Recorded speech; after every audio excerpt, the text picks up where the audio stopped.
Wait a minute. Was Sam Jackson in Jurassic Park? Oh God, yeah, he was the park controller. Sam Jackson. Yeah, he was the one who had to fix the fat guy's pirate crap. Okay. I have only seen the movie once.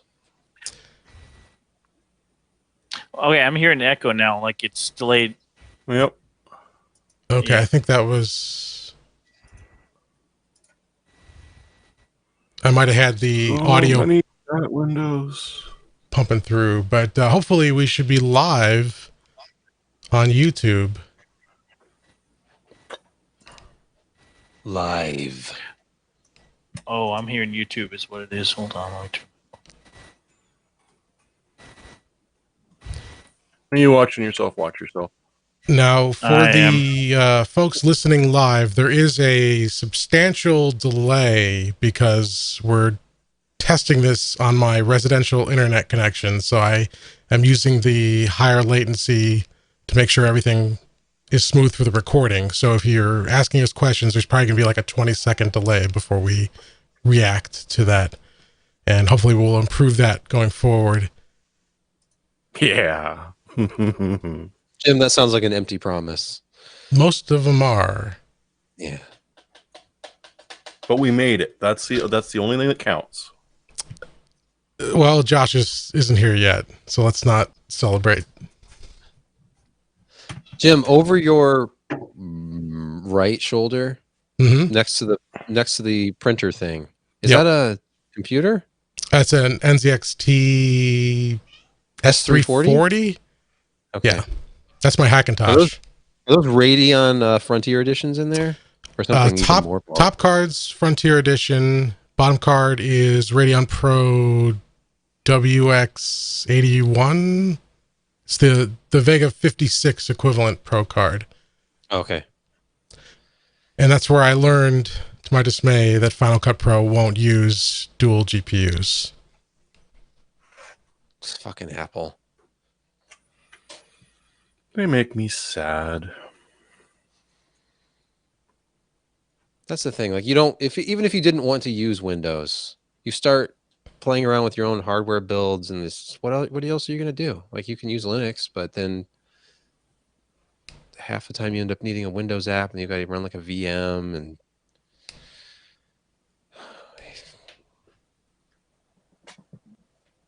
And my wife forgot to lock the cats out of the basement, so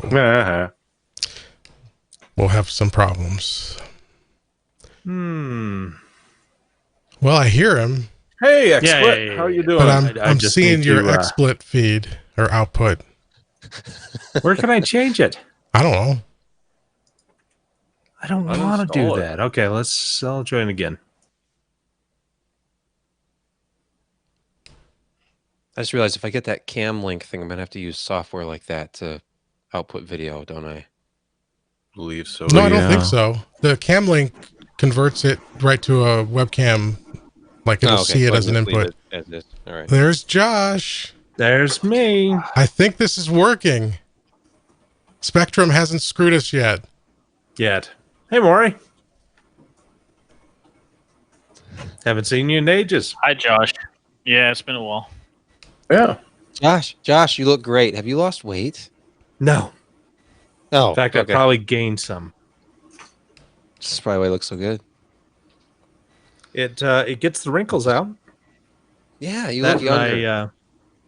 I'm not wearing regular headphones. Oh, okay. I knew something was different.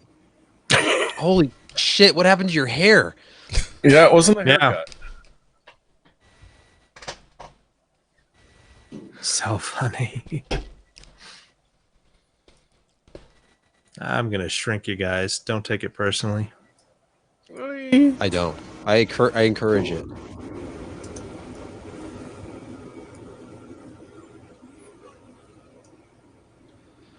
What? I'm hearing some sort of noise. It's like I live wonder what it traffic. is. Here, I'll mute. Well, that took care of it. That might have been me then. Is it back? Nope. No. Okay, and Jeremy muted. didn't tell you that he lives right by the L. That's why you can't see anything. There's actually a road construction crew right behind me.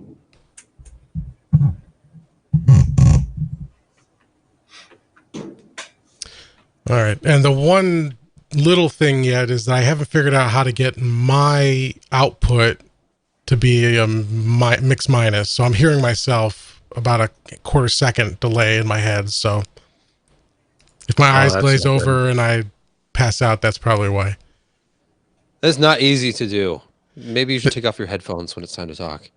Yeah, but then I can't hear anything. Like this, I think the next time I'll set up a separate PC as my input, and then I can mute the mix and just hear everything. I think that's actually what I was listening to. I cannot remember the name of it. It's What the Tech podcast that Paul does with, I cannot remember his name. Andrew But Zarian. he had an issue with his soundboard a couple weeks ago, and he ended up vmixing, but he used his laptop to as a separate system to like call into the vmix himself. So him and Paul were both remote, even though he had the computer right next to him. I Yeah. think that might be an issue. Like you have to use a separate system, or there is that. Yeah, well, possible- I think I can install a separate sound card and then use that as my output, but I just didn't Possibly. have that set up. Are there driver conflicts for sound cards like there are with video cards? Not so much Probably. Probably anymore. not. I mean, I'd use a USB thing. Oh, okay. It wouldn't be a... No, I have only the finest quality of USB sound card for you if you're interested. It's the one I bought on eBay directly from China for like $1.80. I'm good, thanks. Okay. Come on, I tell you it was $1. It was $1.80. Yeah, I mean, I found them afterwards for around $1. I was a fool and bought them from a seller who was charging me, almost $2 for the same thing. Yeah, just don't Oh, hold it man. while you're using it because it gets really hot. Don't put it on any plastic surfaces. Well, Uh, it is itself a plastic surface. That's kind of And keep pregnant women and children away from it. And yeah.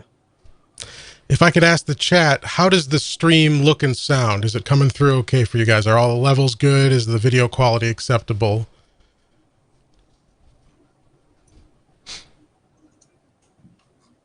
And I'll need to wait like 20 seconds to hear an answer because that latency. Yak, yak, yak. And in terms of you guys, are everybody getting a good feed, good audio? It sounds It all nice, looks good. I It's like a guess. nice Brady Bunch thing going on. Awesome. And I'll be able to Brady switch. One thing I'm curious about is the latency between us better than it would be with Skype or Hangouts? I don't know. Wait, And what's I'm- your name? I'm Oh, okay. noticing You know, too. that would be a great electronica love song. The latency between us. They're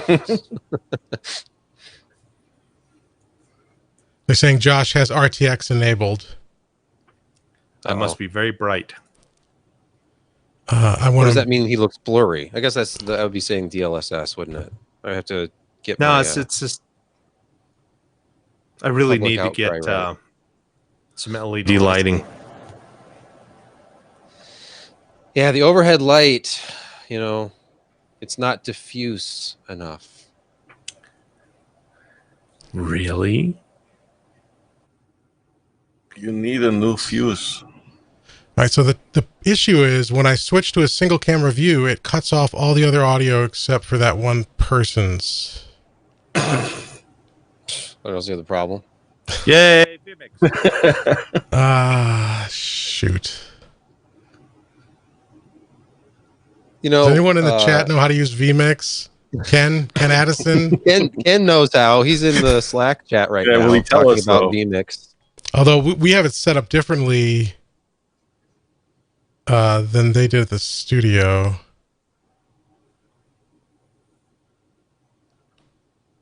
What, you mean Damn. wrong?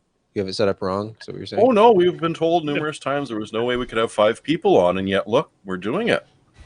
Well, I that's th- we were Jim said using it's Skype 8. captures, and this is using vMix's native. Don't bore Web- me with the details, damn it. All right, shoot. I don't know how I'm going to do this. It's just cutting the audio whenever I switch. Yep. So now it's just dead. Well, I have to quickly turn them all back on. It's got to be. Oh. I don't understand why it's doing that. It's the producer lifestyle, Jim. You just have to embrace it. If I turn off automatic, let's see.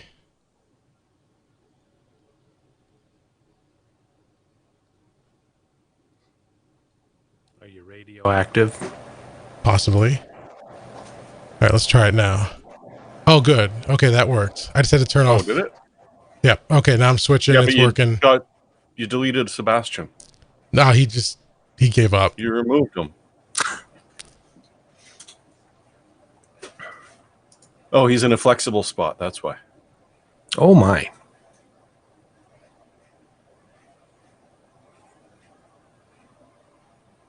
Can you pan around the room from there?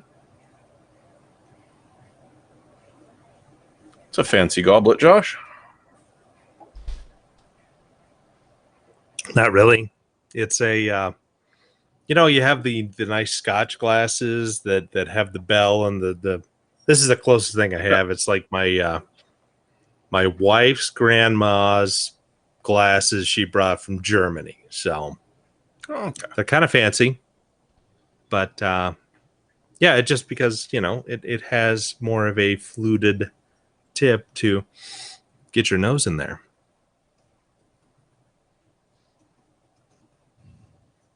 And I mean, if you try Yeah. to drink out of a Glencairn, you'll be filling it up every 5 seconds. Yeah, well, only the finest for my my Thunderbird. Gave up on the old English. Yeah. Only one better is the Stide St. Ides. Stides? Got to come up here and try Tremblay. Don't know what that is. Oh, it doesn't make it outside of Quebec. I'm pretty sure it's illegal to sell it anywhere else. It is truly, truly awful until the next morning when you realize just how much worse it can get.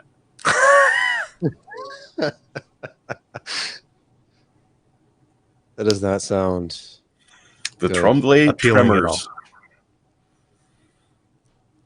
All right. Well, we're ready whenever you are, Sebastian. I'm not hosting this anymore. Sebastian. All right, fine. What was I trying to do? Now I got to figure out what I want to have for pick. Toe pick. You pick while Jim talks about the NAS. About that. That's a nice NAS, Jim. Jim's going to talk about a NAS, and then Maury's going to talk about a water block before we hit news. Okay. Let's see, we're on 5:33. I know what I was going to do. I was going to remotely turn off my furnace because it's very loud. Do See we if it have works. a link for show notes? Yep. Josh. It's in the same What? place it always is. No, it shared isn't with because you. it's not shared. It's not shared with my regular one. Oh, I only shared it with your PC per thing. Yeah, don't do that. Why? Don't you check your PC per mail? Well, No. you should make a folder and share with all of us, and then it makes it easier. I did. The Oh, is it a actual folder now? show notes folder is the thing that I shared, I thought. Show enough. Let me check the Let me math send here. a link. Hold on, let me send a link. I got the link. Oh, you do? Okay. Jeez, Burger Day is If you have the ready for publication thing, you should see this podcast show notes folder in there. Yeah, too. yeah, but I don't because Sebastian's mean to me. He doesn't like me very much. I don't know what I did to him. I wasn't trying to be mean, Josh. Whatever. Just shun me. Shunned. I am shunned. Look, Josh, just because I'm sick and tired of the bullshit doesn't mean that I'm shunning you. That's most of Josh right there. Yeah, yeah. Most of all of us, for God's sake. What? How come Newegg doesn't always work? What up with that? The page isn't working? Screw you. It's just Wyoming. It's just your internet. It's not the internet. Oh, all right. Actually, yeah, because your video looks pretty good right now.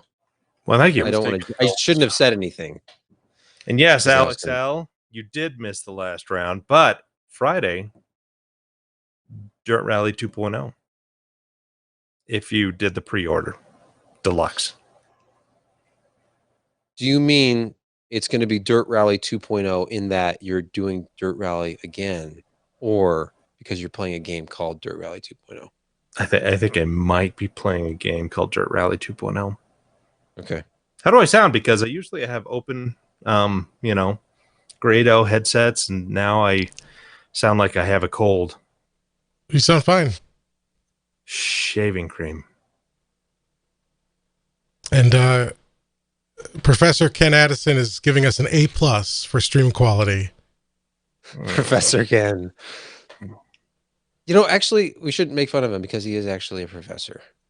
Oh no, let's make fun of him anyways. He's a professor at Cornell. That's how he got the Intel job. You mean professor at Corningware? Yeah. Yeah, he was one of the scientists who invented Gorilla Glass in the 1960s. I think it was the 60s. They invented the story I heard was that Gorilla Glass He's a very talented spermatozoa. was So is he Gorilla is he a, Glass was is he a developed in the vampire or a 60s. time traveler then?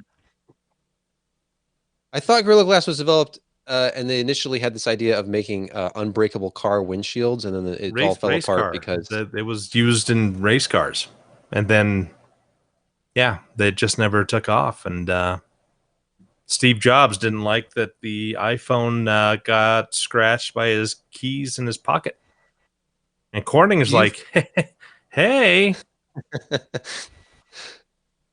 do you think that the 2019 version of Apple would really give a shit if you scratch your iPhone if you put keys in your pocket? They would just say, like, don't put your keys in your pocket with your iPhone. yeah, don't And that'll hold be your $1,000, phone this thank way." you. Yeah, Yeah. you're doing it wrong. You're pocketing it wrong. All right. And then Whenever Samsung and Google would come out with a commercial about how they're so much better because you can use your keys and whatever else in your pocket. I wouldn't do that with a folding phone because it's $2,000 and it has I screens thought all flip over it. phones were supposed to be tough.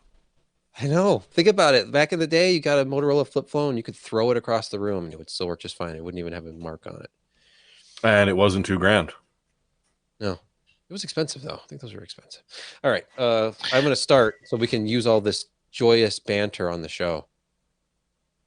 Or we can just omit, Joyous. like, we don't even have to have an opening. We've just been recording this whole time. We can just use this, Jim. Don't worry about Yeah. it. No editing. It's raw, Cold open. in your face. Live from Kalamazoo, it's the PC Perspective Podcast. See, there's the cold open. No, doesn't work as well. Okay.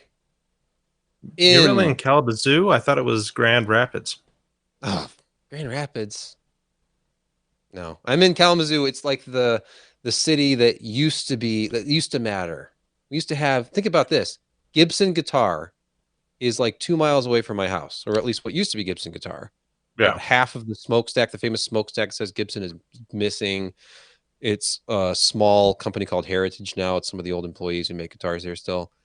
But I mean, think about it. Like all the guitars that B.B. King, like Eric Clapton when he was with Cream, anybody you can imagine who played a Gibson guitar, it was made like 2 miles away from my house. And in fact, Orville Gibson's original shop was on East Main Street, like the main street downtown, which, you know, is even closer. Like I'm not gonna Petula reveal my Clark's actual location. downtown? Yes. Also possibly featuring a Gibson guitar. Real quick, what's the order you're going to introduce yourself so I can switch the camera? Sebastian talks, then Jeremy, myself, Maury, Jeremy, Josh, Jim. Maury, me. Okay. Yeah. I'll try to do And that. then back to Sebastian. See, I don't have to AKA worry about the order at all And because over I'm to just the gonna start. Numbnuts. Yep, aka numbnuts. Thanks, Josh. I'll start and then I'll just shut up for like 20 minutes. I'm going to turn off my microphone because other people are going to be doing reviews and I will just be kicking back. Okay. Let's bring up the notes here. Yeah, because my tongue is numb now, so that means I've had enough scotch for the evening, Ooh. and I Okay. can talk about Nvidia. You need to be able to talk about Financials. NVIDIA financials. Please unnumb the Well, tongue. you Yes, need to be they drunk made for that. billions of dollars. But not as many billions as they would like. No, nobody ever makes as many billions as they'd like. Okay. Somebody's opening a can. Yeah, I think Josh The just cracked bottle. one. Just cracked one open. It's a house Right. beer. Let's go. Okay. Huh. In 3. Hello and welcome to the PC Perspective Podcast. This is episode 533, being recorded on February 20, 2019. I am Sebastian Peak. I'm Jeremy Hellstrom. I'm Josh Walrath. I'm Maury Titleman. And I'm Jim Tanis. Jim Tanis is the Andy Rooney of this 60 Minutes group. Don't you hate it when you sit down for a long time and dust starts settling on you? I hate that. I have no response. So, Josh, thank you for that. Hey, we have some news for you guys this week and reviews. And in case you don't know how you got here, this is the official podcast of PC Perspective, which we do every week. And most of the time we do it live. We've had a rocky month or so, but we're back to doing it live on a semi-regular basis at 10 p.m. on Wednesdays, 10 p.m. Eastern time on Wednesdays. And to find out when we go live, you can subscribe to what we affectionately call our spam list. We make this promise that we will only send you an email when we're about to go live, whether it's for the podcast or a special event. And we've been pretty consistent with that, I think. I'm a subscriber myself, and I've never gotten any actual spam, so don't worry. But let's get right to it, because we have a lot of news and some reviews to get to this week, starting with you, Jim, who you did a review of the Synology DS1019 Plus. I did. And apologize, I'm already having trouble switching and thinking. But yes, so I reviewed a new Synology NAS. Synology releases their products twice a year, in the early part of the year and then in the fall.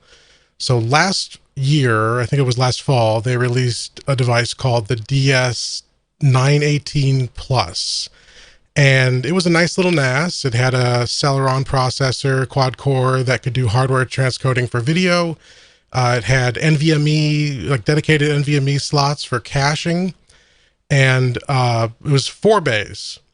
And so a lot of people felt constrained by those 4 bays. So now this month, they've released this. This is a pretty much identical variant on the 918 Plus, but with 5 bays. Same number of, or same processor, same board, same RAM capacities. Although this ships with 8. That's the difference. The 918 Plus shipped with 4. So you're going to get 8 out of the gate with this. It's got 2 NVMe caching slots. Same basic design too. It's almost identical. Here, if you can see, if you're watching the video feed, you got the 1019 Plus here. This is the DS 1019 Plus, and the 918 here. So very much similar.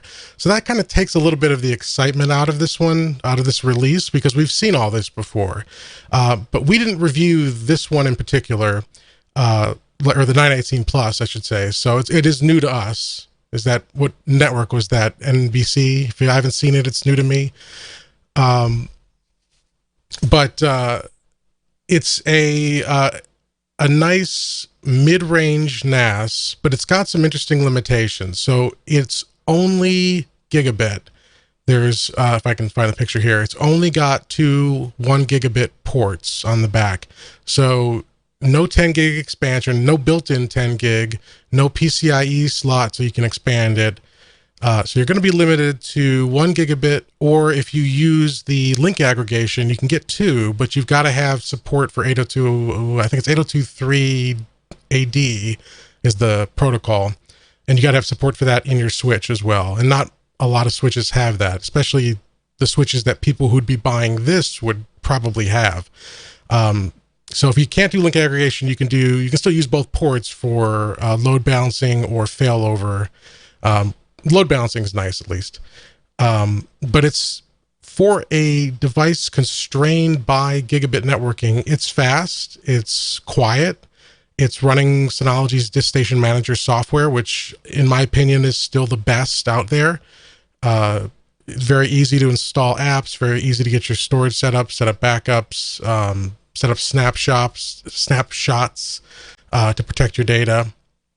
And the interesting thing is, if you see the pictures here, you've got these two M.2 slots on the bottom, and these are NVMe M.2, because M.2 can be SATA or NVMe, and it's using NVMe, so that's the higher performance, higher cost drives, and there's not a lot you can use in this form factor with this CPU to take advantage of that. Now, if this was a beefy, enterprise grade NAS with a Xeon processor, or something just beefier, you could be running database servers, you could be running VMs, and you could really take advantage of that performance from the NVMe's. But with the Celeron, I mean, you can do a little bit, but I just don't see how many people or how many small businesses are going to be able to take advantage of that, are going to find value in doing it, with having that fast storage, that fast cache, but being limited by the network connection and the processor. But so if you kind of ignore that, I mean, you could use them. Most home workloads aren't going to see a benefit, but so assuming you ignore that and you look at it just as a nice little NAS, the big key from the previous Synology models is the hardware transcoding, because these are great for Plex. And even if you're not using Plex, you can use Synology's own software, which does video transcoding. I think it's called Video Station. So we benchmarked that, and using Plex, if I can find it here, it can do 5 1080p transcodes simultaneously from an untouched Blu-ray MKV rip. So it's compressed, but it's compressed as it was on the original disc. So from that full 30 to 50 megabit source file down to 8 megabits, you can do 5 simultaneous transcodes, and that's pretty good. That's going to cover a lot of users. Looking at it just on a software transcode, if you wanted to get an idea of just the processor on its own, so without using that hardware transcoding technology, it can do just 2 before it really chokes. But there's an additional benefit to having the hardware transcoder, is not only do you get more, but it doesn't tax your processor. So if you see this image here on the site with those 5 transcodes going, your CPU is only at 50%. So if somebody else is accessing the NAS to do, data storage or backups or whatever, you're not going to be causing an issue there. So, like I said, it's not a very exciting thing. We've seen this before. This is pretty much identical specs. It's nice to get the 8 gigs of RAM out of the gate. I will note that Synology says that 8 gigs is the max. So it ships with 8, which is 2x4. They're DDR3, and but some users have reported that 16 is the unofficial limit. So if you did want to go to 16, you could do that. It's $649.99 without drives. And that's $100 more than the 918 Plus. However, if you're a power user, if you have any experience with faster than gigabit networking, look at the 1618 Plus, which is what we reviewed last fall. It's $749, but it's 6 bays, and it has a PCIe slot. So you can add a 10 gig NIC, which is what we did in our testing. You get less RAM out of the gate. It's 4 gigs that it ships with, but it goes to a max of 32, and the processor doesn't support hardware transcoding. So again, if you're buying this solely for Plex, the 1019 might be a better buy. But in terms of overall flexibility, room to grow, performance with greater than gigabit networking, it's a tough call. I mean, I would personally go with the 1618 Plus, but there's options there. And I note too, QNAP is probably Synology's biggest competitor in the pre-built, turnkey NAS market, and they were behind for a while, but they've been very aggressive in recent years. They have models all across the price range with built-in 10 gig or even multiple 10 gig ports, or built-in caching with NVMe, or just dedicated like MSATA ports. And their software is getting better. The QNAP manager, I still prefer Disk Manager, Synology's Disk Station Manager, but the QNAP software is getting better. So QNAP is really hot on Synology's heels here. I don't have any issues with reliability with either company. So if you're not impressed by the specs here, take a look at QNAP and maybe even wait, because I think that QNAP's product launches this year is going to force Synology to make some more aggressive changes in their next refresh. So that's the DS 1019 Plus, $650. Well, good performing, but limited, because you do kind of get stuck with that gigabit interface. Come on, man, 8-bay or bust. You Well, gotta spend that $1,300. Sure, but you can expand. There's they offer expansion modules for all their products, so Sure. Interesting. Even the smaller ones, like the 4-bay, you can get an expansion for that. well, the 918 Plus, yes, it's eSATA based expansion. Oh, okay. Gotcha. Anybody have any more thoughts about the NAS?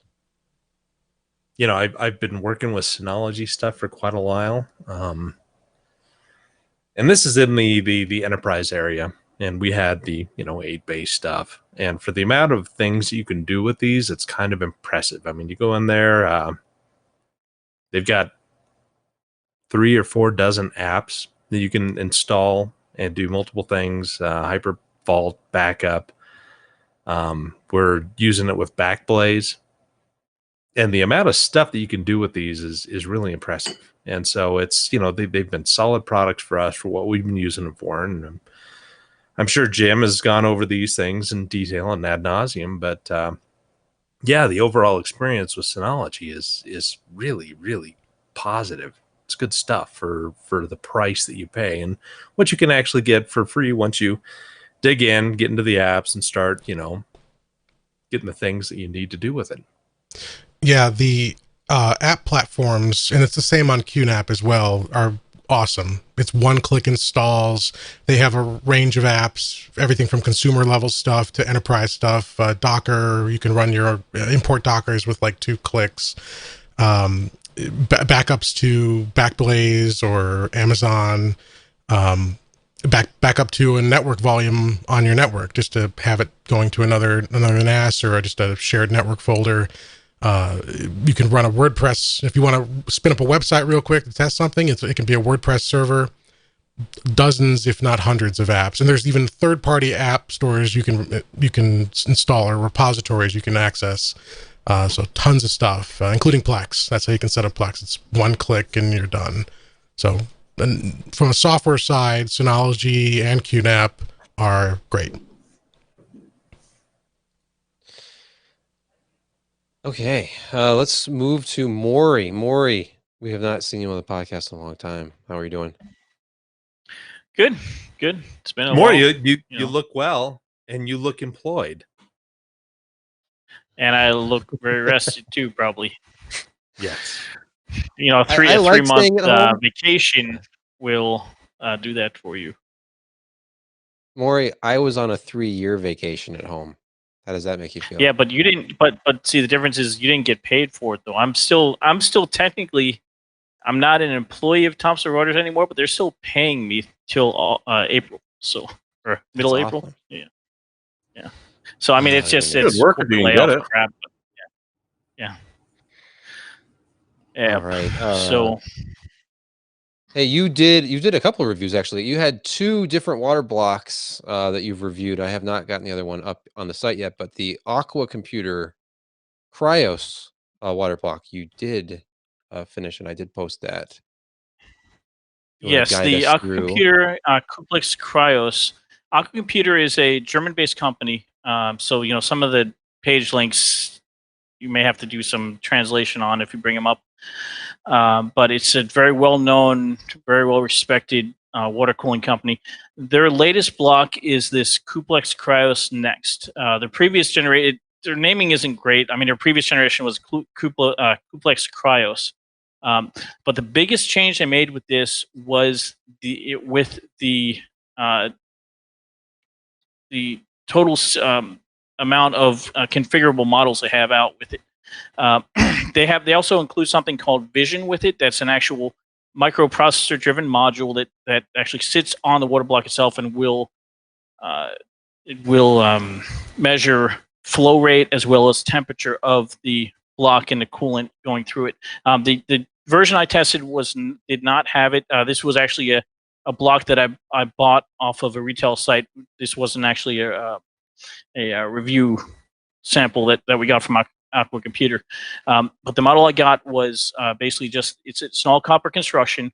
It's got a jet impingement plate on it. The cool thing with their design was that the jet impingement plate, unlike a lot of other companies that use jet impingement technology, their jet impingement chamber is actually embedded in the top part of the water block itself.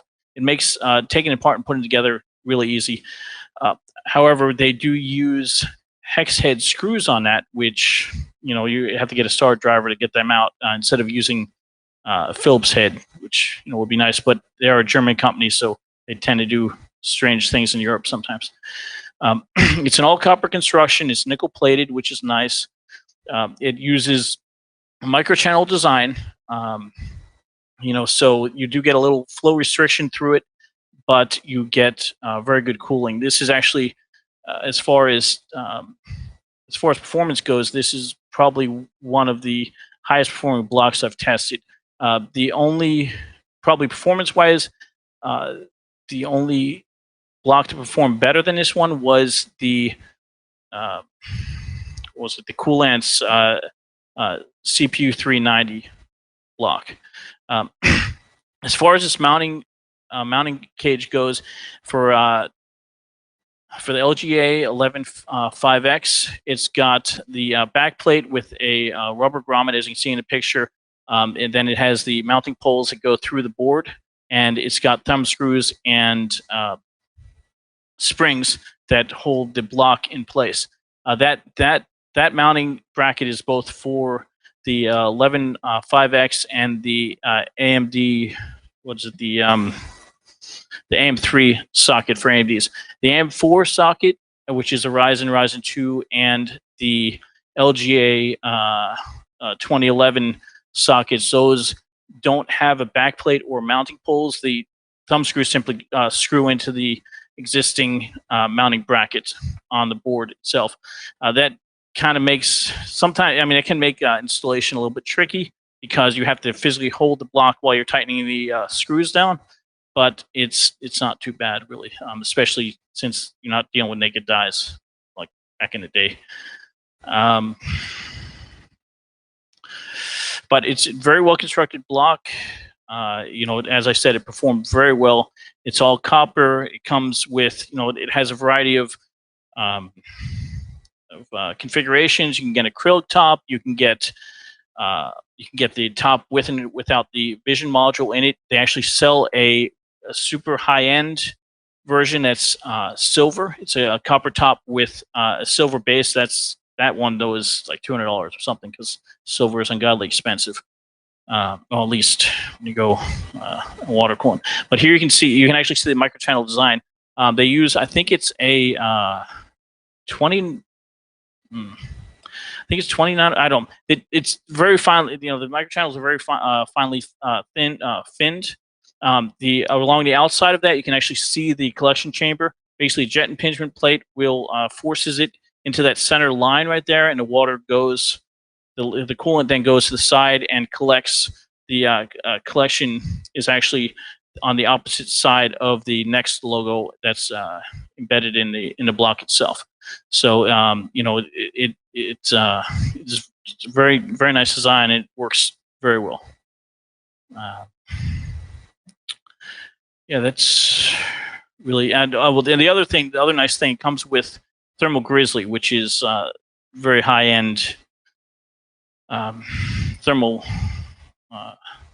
thermal paste. I for the testing, we used the just some it's the God, I don't remember what the name of that stuff is, but it's just some it's not high end paste at all, but paste really you buys you maybe a couple degrees. We use the MG Chemicals H60 paste for testing, but as you can see, that's the stock temp. Stock temps, you really aren't going to see much variance there. Yeah. With this review, we only did Ryzen 2 testing. The reason for that was that as I was doing the Ryzen 2 block testing, the Ryzen 2 temperatures overclocked were excessively high. I mean, they were approaching, anywhere from 90 to 100 degrees. The amount of blocks, some of you may ask, why aren't there more blocks here? The blocks that I tested, I tried testing all the latest generation blocks that I had. The blocks that are shown in the review and in the performance graphs are the only ones that actually passed when it was overclocked for Ryzen 2.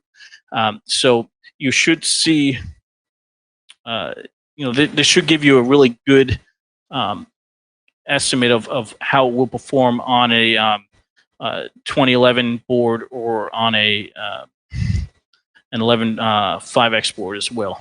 On 11 5X and 2011, it's going to probably be a little bit cooler than on a Ryzen 2. So, but as you can see here, yeah, yes. Is the 2700X one of the Ryzens that has the temperature offset, or is that just the 2700? I don't remember. So the way that the Ryzen 2, the temperature sensor in it, it's got two temperature sensors. One is one is an offset, and then one reads true temperature. At least the way it's shown in Core Temp and in Ada. Okay. So you can, not Ada, in Hardware Info 64. But as long as it usually the package temp, I think, is the temperature that it reports by default is, I think, 10 to 20 degrees C higher than the actual temp. So you have to be really careful when you're monitoring the temps there. But the temps shown in review are offsets. Those are based on a 20 to, or I think my room was somewhere between 23 and 27 degrees C. So you can see that the temps are still in the 90s for the max temps. But yeah, as far as the performance goes, though, you can see the Coolance is the top. Was a top performing block, but the Aqua computer was right on its heels. The XSPC Raceorm Pro is one of the most popular blocks. That performs well also, but not as well as the Aqua computer. So it's just differences, slight differences in design. Sebastian mentioned Swift-Tech Apogee. You can see that kind of fell behind. That is one of the only ones in this lineup that does not use a jet impingement plate. That one is just a straight microchannel grid design. So you have the coolant coming in, you have the coolant going out, and it flows through the microchannels. There's no with the jet impingement plate. You basically have a channel that the water's forced through in the center to speed it up, and then it goes through the microchannels either way and collects in the rest of the block. So that's why the jet impingement plates tend to be a little bit more optimized for targeted heat loads like you have on CPUs. So, but the only downside of this block is it's very expensive. I mean, even the configuration I got, that's about $100 block, but it is worth it. I mean, if you're going to do water cooling, it's the more money you spend, the better performance you're going to get, especially if you're going to do overclocking. some of the weaknesses I mentioned, difficult switching out block mounting brackets. The mounting brackets are actually embedded in channels in the top. Most people aren't going to change out the mounting brackets. That's why I didn't really ding it much on that. It's just something I mentioned. The other thing that was odd with it was that you cannot get replacement tops for it. Like in my case, you buy the old copper block without the vision. Say I want to get the vision module, I'd have to buy a whole nother block. I can't just get a top that has the vision module embedded in it. That's just a weakness in the supply chain of our computer. It's not, because a lot of other companies will offer just replacement tops. Aqua Computer just at this point is choosing not to. So Okay. I mean, yeah, it's expensive, but hey, it's the thing that's actually making contact with your CPU. So I know that GPU blocks can get really pricey. All right. Well, thank you, Maury. We will move into some of our massive list of news for this week with a massive bunch of Computex rumors. This is something that actually Tim posted on the site. Jeremy, is this something that you have investigated? I know that we've heard a lot about Ryzen, like the timing of Ryzen's release. Obviously, we've already been told it's mid 2019. At least that was like the slides. I know that AnonTech had those slides back at CES. But what are they saying? What are these sources saying about an actual release date? Well, I mean, we're hoping for July the 7th because they're 7 nanometer processors, right? So that makes Oh, sense. 7.7. Yeah, huh? Clever, Hmm. huh? Hmm. Almost artistic because they're calling it Matisse. Why would they give up a Uh, month if it could I be don't done know. at Computex? I I don't don't get it. know. I smell a skunk. Maybe somebody just stepped on a stink bug. But go ahead, Jeremy. Well, now that I'm thinking about stink bugs for some reason, we do get a bit of information. We do know that we're going to see a brand new chipset, the 500 series, but we're also told that don't worry, an update to the 300 or 400 that you have now will work with these processors after a quick BIOS flash, which is traditionally true for AMD. They don't tend to make you buy a new motherboard every generation that they put out. There'll be a Ryzen 3 3300, a Ryzen 5 that we know about, and one flagship Ryzen 9. Now, the 9 is kind of interesting. The 3850X is going to have 16 cores and 32 threads. And the base clock is going to be 4.3 gigahertz, but it boosts up to 5.1. We don't know if that's across all cores simultaneously or not, but regardless, that's beyond 5 gigahertz, which is really, really nice, especially if you're looking at multi-threaded tasks, which AMD is much stronger at, without even seeing what this new core can do. As far as the lower ones, no, there's going to be a lot of 12 core choices that are going to bounce around 3.8 to 4.6, up to one that's about 4.2 to 5. The Ryzen 5s are going to be a little bit slimmed down. So you're going to see 8 cores and 16 threads. Again, not like Intel's choosing to single thread some of their lower cost processors. And the Ryzen 3 3300, which has 6 cores. So you're looking at a processor that's going to be just a hair over $100 probably. It's going to offer you 6 cores. It's just absolutely beautiful. Now, along with these comes new APUs. So we know for sure about a 3600G and a 3300G. So it's going to have our first glance at Navi.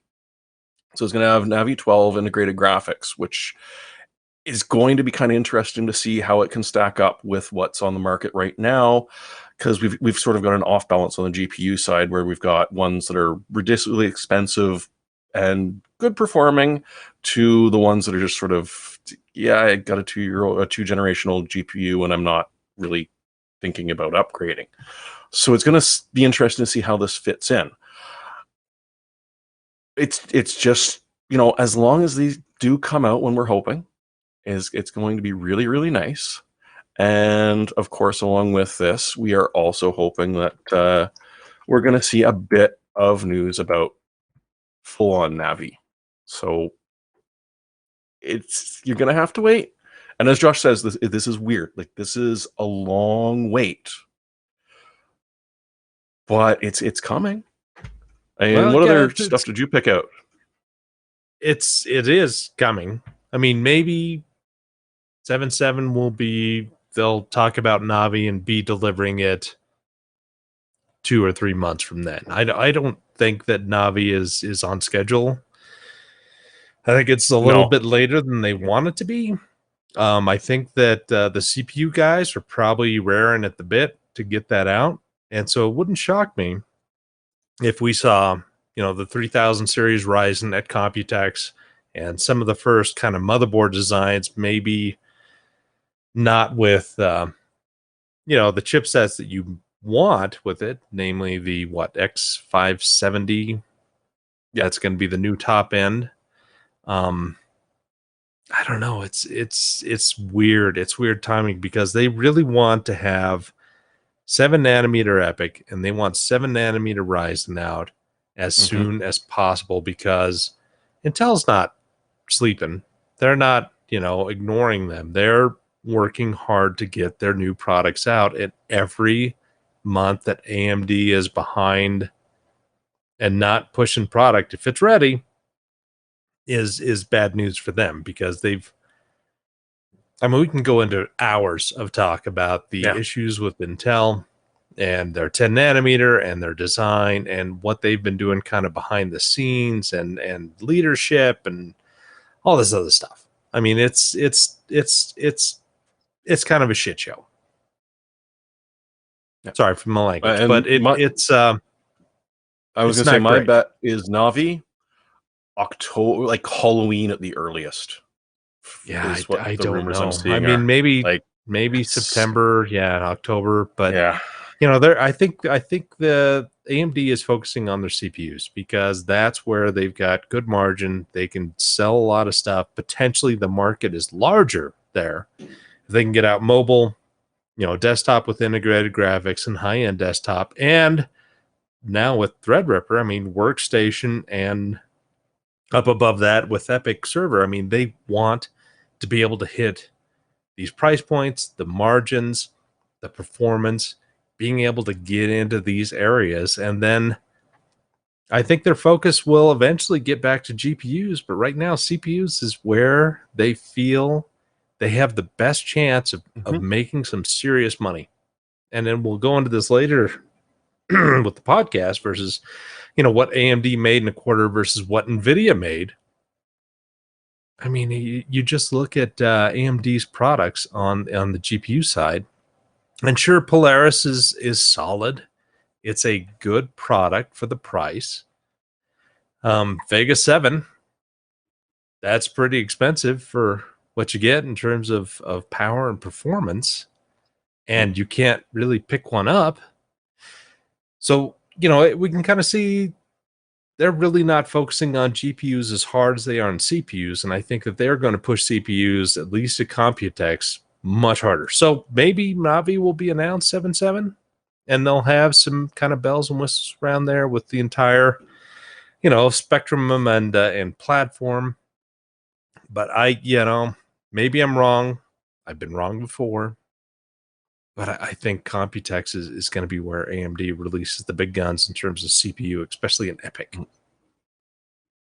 And I really hope they do it while Intel's still having issues providing chips to businesses. A consumer side, you don't worry about it. They'll cope in various ways. But for a business side, they're making a major purchase that's not going to last them 3 years, or if you're working a company like me, 10 or 15. And so if AMD can actually hit EPYC coming out at the same time that Intel is having difficulty providing CPUs to Dell and to various other enterprise providers, it's going to be really, really good for their bottom line coming the first quarter of next year. If Intel gets ahead of them and this is delayed a little bit and we're not actually seeing product going until the end of the year, geez, they've missed a huge opportunity. Yeah, I know. Well, it's anecdotal evidence. Also true. You know, the Dell is telling their customers, you know, if you don't want to wait for these Intel parts, which have a significant delay from when you order them to when you actually get them, you should really think about Epic. It's a pretty good product, and it's, you know, affordable, and you can get it now. And there will be some people, not a huge amount, but there will be some who will change their mind because they have mission critical systems they need to implement, upgrade, or put in for the first time, and they'll go for Epic because they've got some VMware compatibility. They've got what looks to be a solid platform, and it's less expensive. It's got a lot of cores, and it still performs pretty well. May not be Intel, but HP, Dell, and others, they're starting to push AMD because they simply cannot sell parts that they can't get from Intel because there's a backlog in Xeon.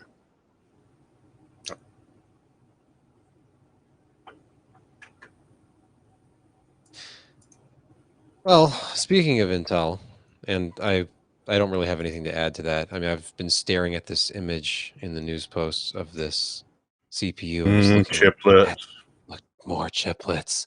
There's a space just perfect for another chiplet right there on the right bottom right corner.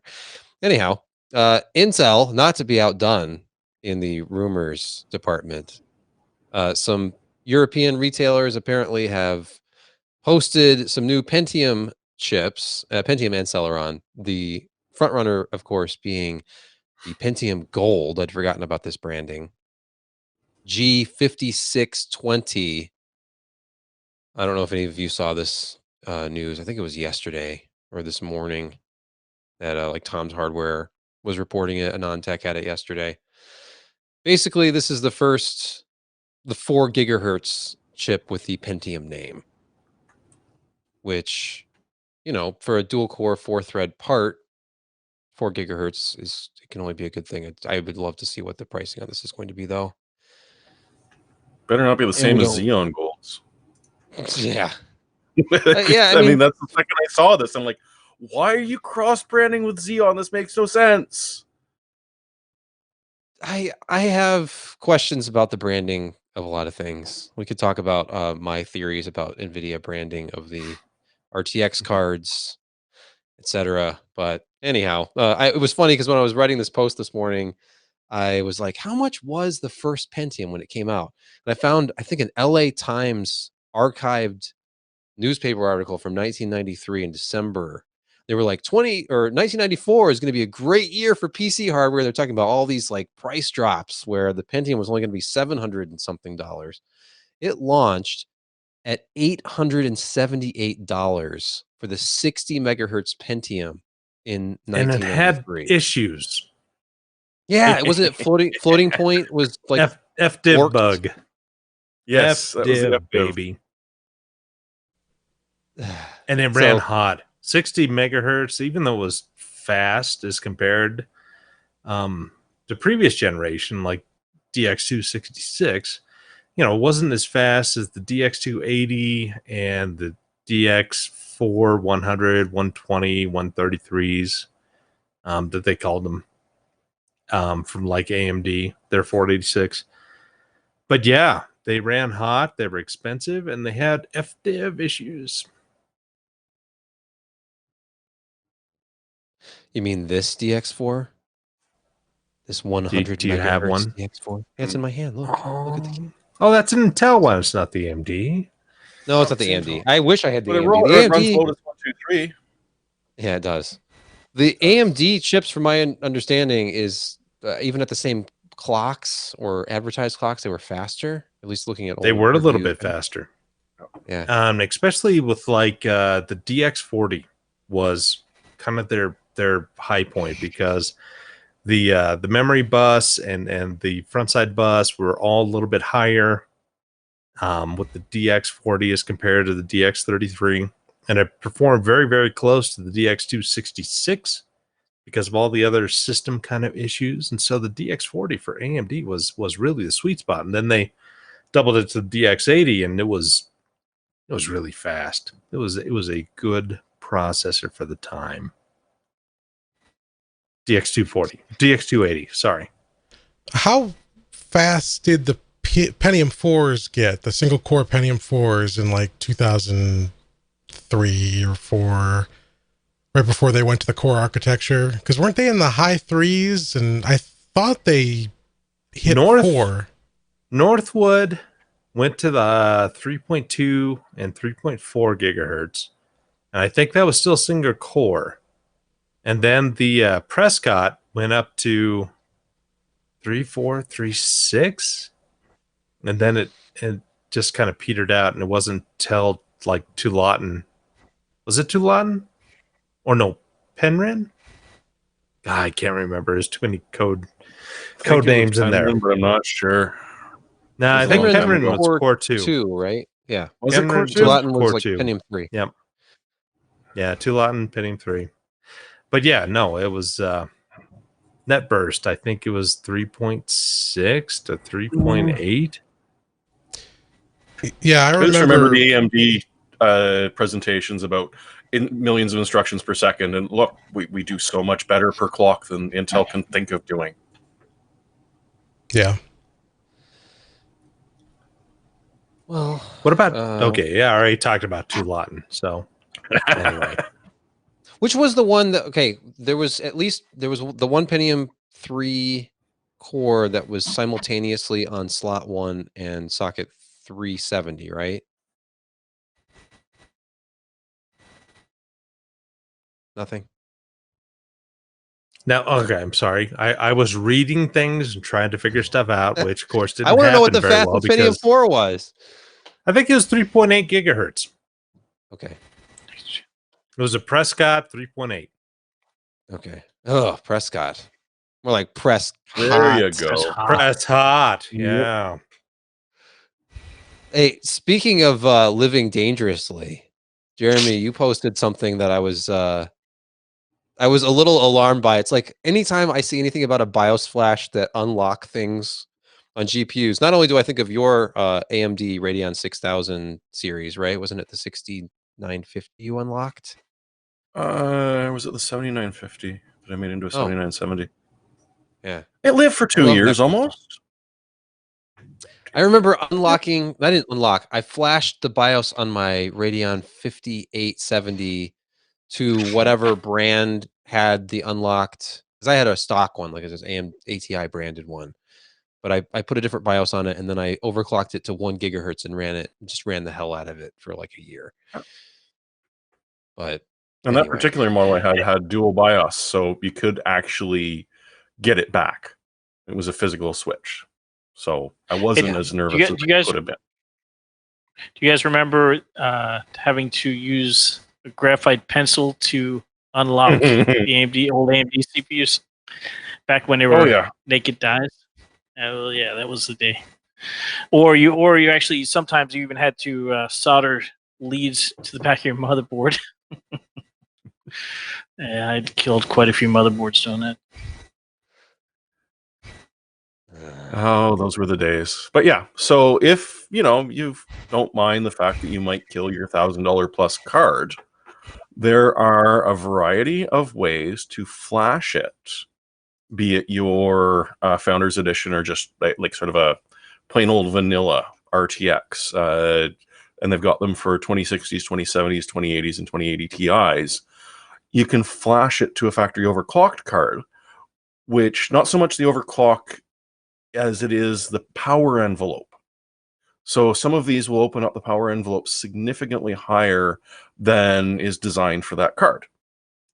This can be a bad thing, but if it was well designed and you've got it nicely cooled, in theory, you should be able to get a bit more out of it.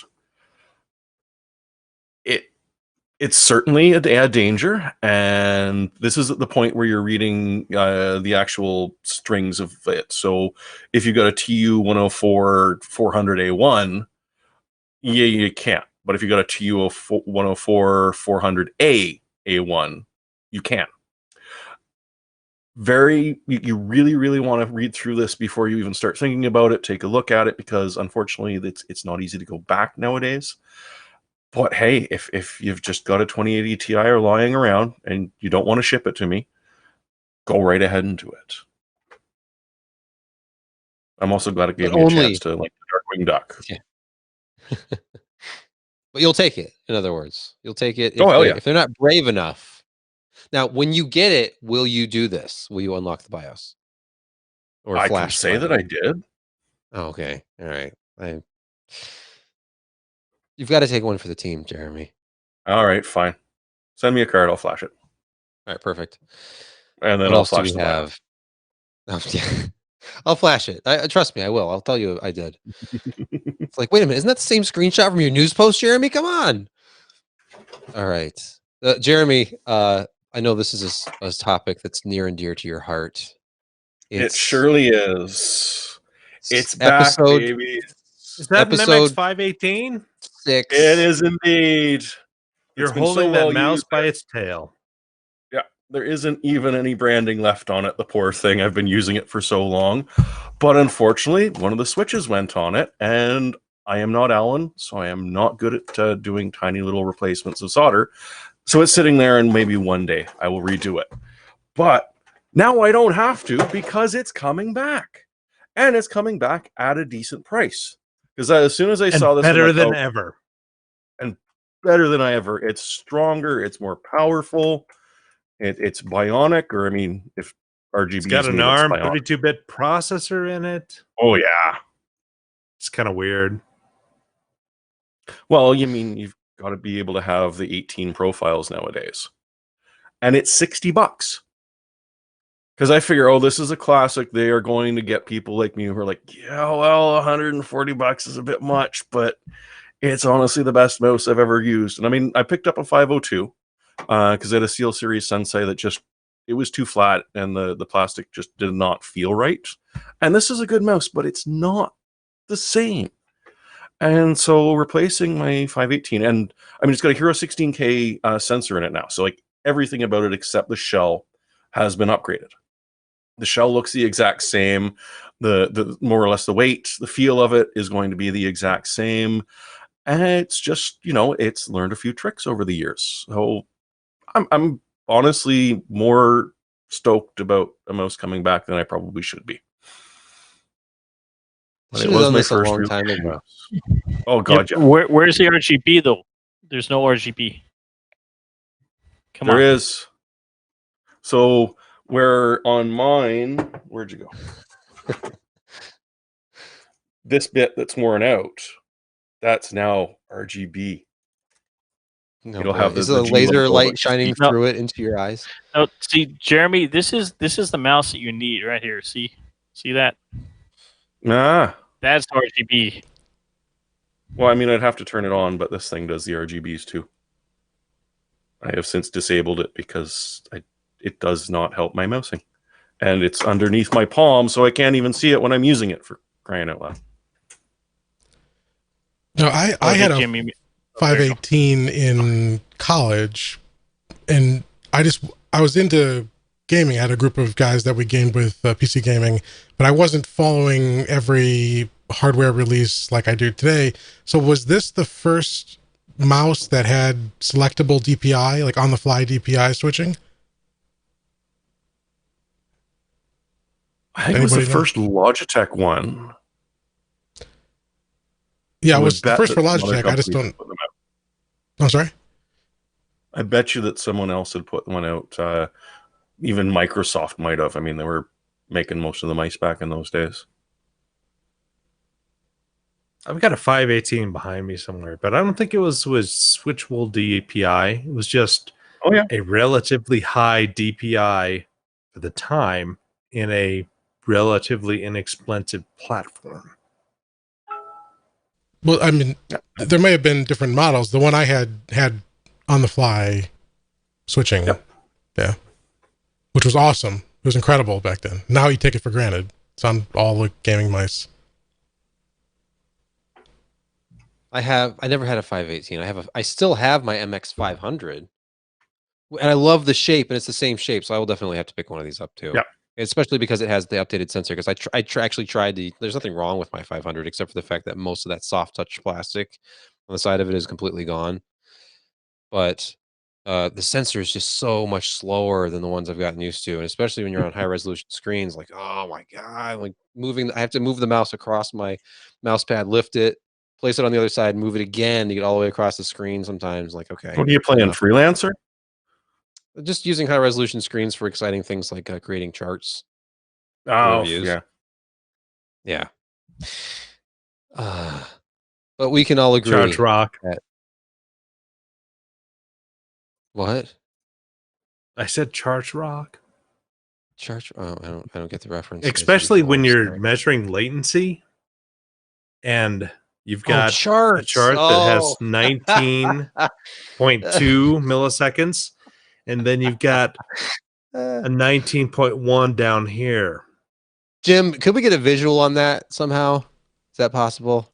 The best chart of the year. All right, Stand excellent. by. Give me 1 second. You guys here, I'll switch to the multi-feed. You talk amongst yourselves. Yeah. Let us not ever say that statistics lie or that charts can be misleading. I don't know what scale they were using. Yeah. Come on, Jim. You can do it.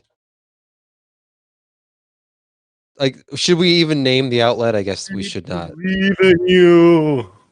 Oh no, we're gonna name this outlet. Okay. So I'm going to their website because this is not the only chart on there. Whoa.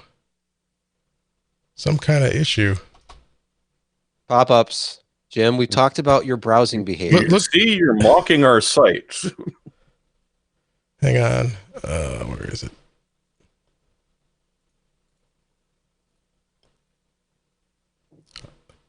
This is unfortunately one of those sites I need an ad blocker for. It is chugging.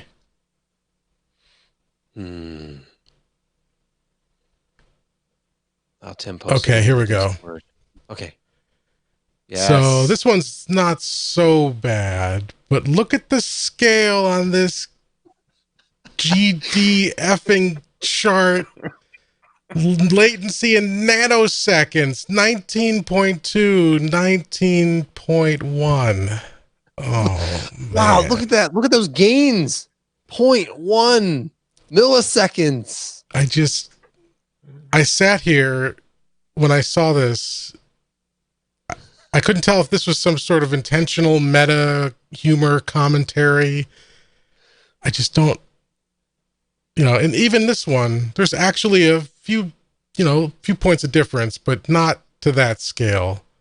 You got to set your minimum values in your charts, folks. Is it just me, or does the gradient background they're using make it look like those are like convex, like they're actually three-dimensional on the page? A little bit. Is it just sleep deprivation? Yeah.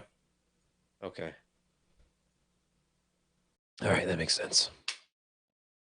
We're off the rails. I don't know what we're doing right now. We're looking at charts on what was that website, Jim? I closed it. I don't remember. I wiped it from my memory. No one needs to remember that. Yeah, we've saved them. Let's move on to it's what we've all been waiting for. I know back in January, I thought to myself, Valentine's Day is right around the corner, and I don't have any gift ideas.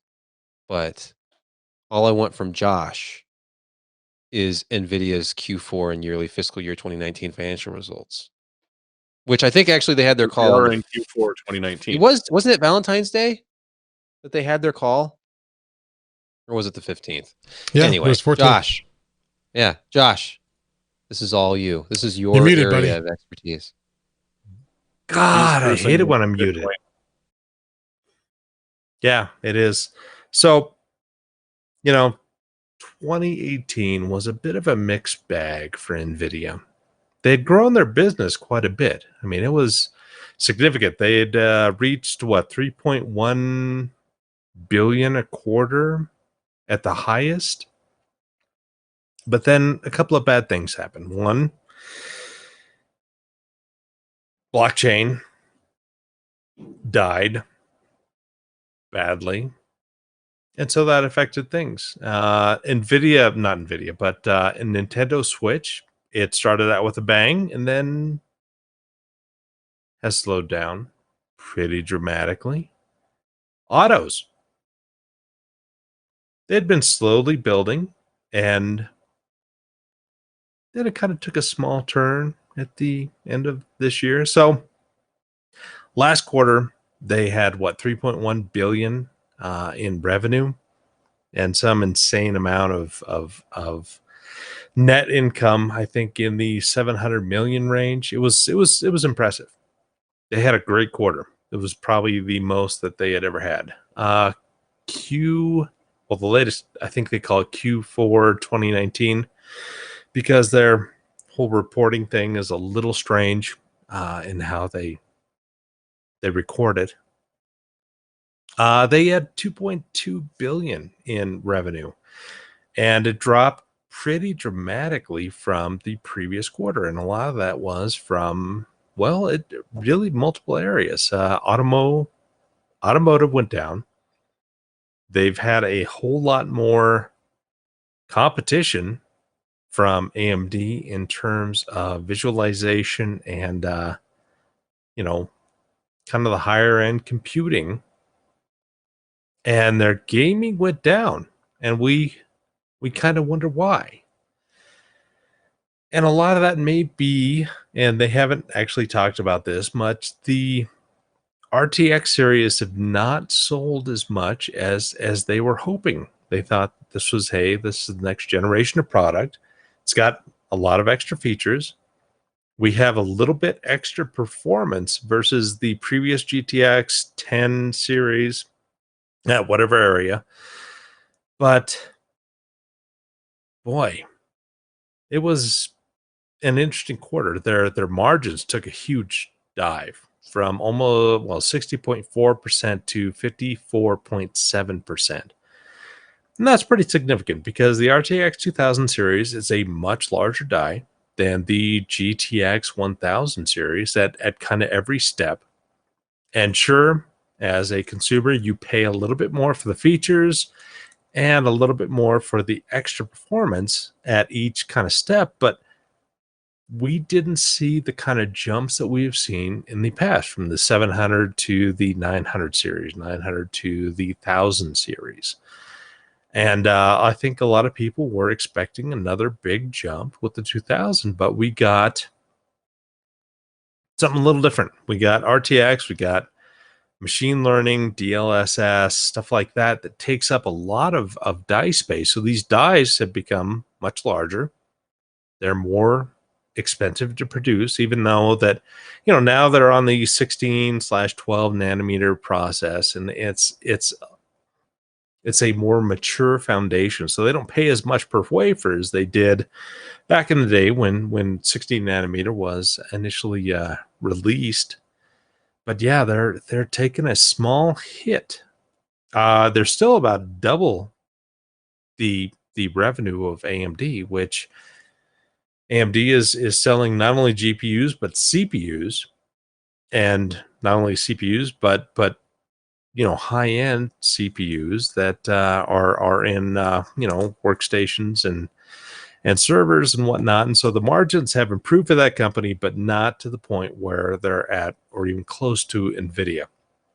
The GPUs were accounting for something like $1.9 billion in between professional and gaming GPUs. The rest is automotive Tegra and some other products in there that got them up to the 2.2 billion. There's just kind of a lot going on. I mean, we kind of look at this and we see our market dropping a little bit. I mean, AMD does not have anything that really competes well. I mean, sure, the Radeon 7 is out, but it's in incredibly small numbers and nobody can really get them. Their Polaris stuff is a couple of years old, and even though they exist nicely in a price performance envelope, they aren't really gaining a whole lot of share.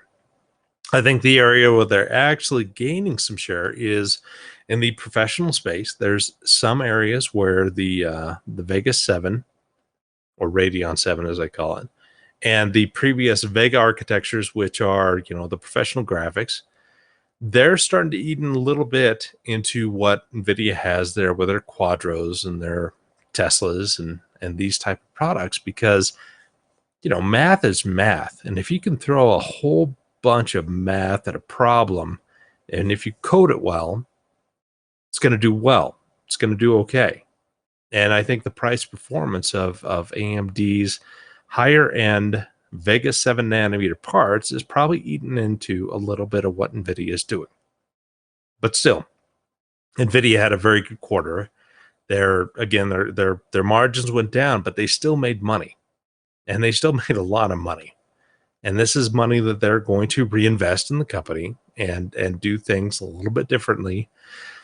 Maybe try to push RTX type stuff more. I don't know. My feeling here is that RTX features probably could have waited until they jumped to 7 nanometer, but I think they wanted to be a little bit more proactive, a little bit more aggressive, especially with AMD not doing as well as they had hoped with the original Vega, with the Polaris series going to 14 nanometer, and then jumping onto 7 nanometer. I mean, they haven't really hit their stride in terms of graphics. I mean, GCN/Vega architecture just doesn't seem to scale up nearly as efficiently as what NVIDIA is able to do with their products. So it's going to be hard to say what happens. I think NVIDIA will continue to make money. They have a good product, but there isn't a whole lot of consumer excitement in the area that is essentially the meat and bones of their business, which is gaming GPUs. So, they're a well-run company. They typically learn from their mistakes. And I'm sure that they will recover from this eventually, but they have opened a window for AMD, yet sadly, AMD has no product to really take advantage of this. So in the time being, NVIDIA will still make money. They have good products. RTX is not as widely embraced as they would obviously hope to be, but it's still a good product. And I think that we will see some things in the next couple of weeks that may change people's mind about certain price points. But until then, NVIDIA's making money. They've got good margins. They've had very successful years. They're $2 billion plus a quarter, which is tremendous from where they were and where their competition is. And, we're going to see some interesting things in the future and hopefully in the near future. But who knows? Comments? I wish my No? quarter was that disappointing. I'd be very, very happy if that was my quarter. Gee, I Other than wonder that, if no. they'll do anything to try to spice up the GPU landscape, maybe bolster their sales a little bit Gosh, in I, the I very wonder near where the meat future. of those sales are. Meat. Because the 2060, while a good product, is still considered somewhat overpriced for what you get and has somewhat unusable RTX features. Mm-hmm.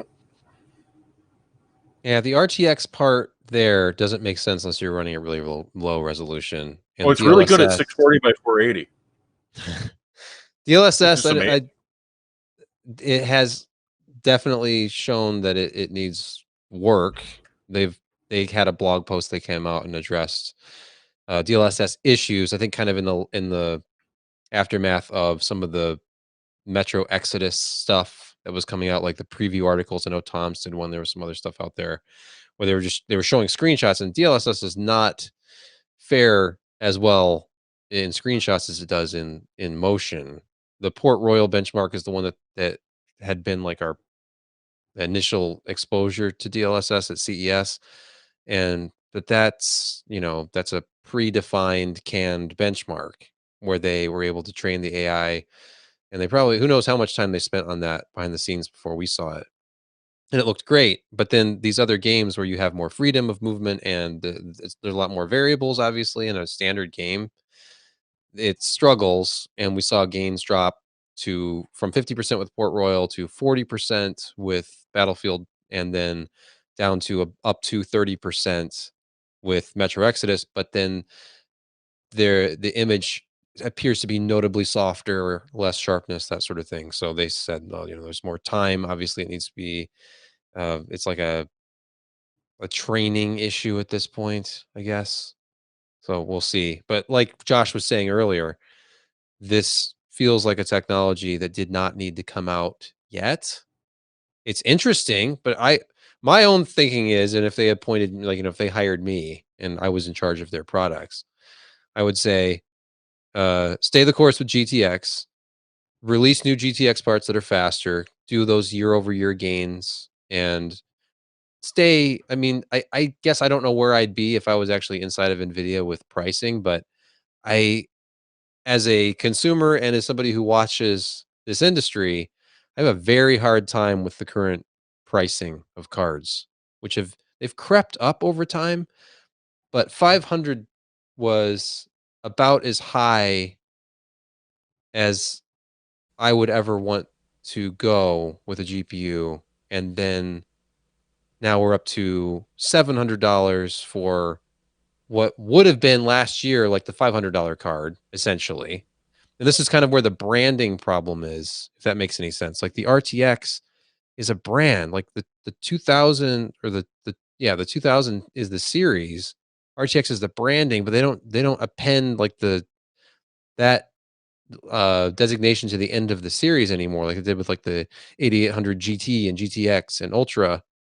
So now we have these 2000 series cards that are 699 and 999 for the 2080 and the 2080 Ti, which is just, it's incredible, especially when you look at what you were getting with Pascal, which is almost 2 years old now, or actually is 2 years old now. I was looking at the old like GTX 2070 review the other day. That was like May of 2016. And that is a card that all the way in like January of 2019, we finally get to the point where a $350 card, the RTX 2060, comes out, and it eclipses the 1070 and basically ties the 1070 Ti. But it's been like a year and a half, going on 2 years to get to that point, and 350. I still think it's pretty fair for the performance you're getting if you think of it as the 1070 Ti. But at the same time, I totally get the argument that it's just too expensive, just across the board. And like Josh was saying, RTX features on the 2060 don't really make any sense. So then it's really just DLSS. And at that point,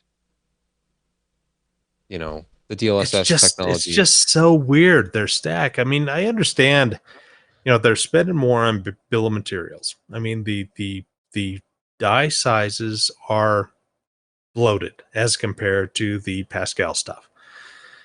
I mean, you do get the increase in performance, and so a 2080 kind of performs like a 1080 Ti, but you still pay as much for that. I mean, the 2070 eclipses the 1080, but you still pay as much. It's not like previously where we saw, the 970 was introduced at like a 499, and then it dropped down to 299 eventually. And then the 1070 came out, and it eclipsed the performance of the 970 by a significant degree, but didn't break $500. Well, initially, because blockchain wasn't taken into nearly as account as it was.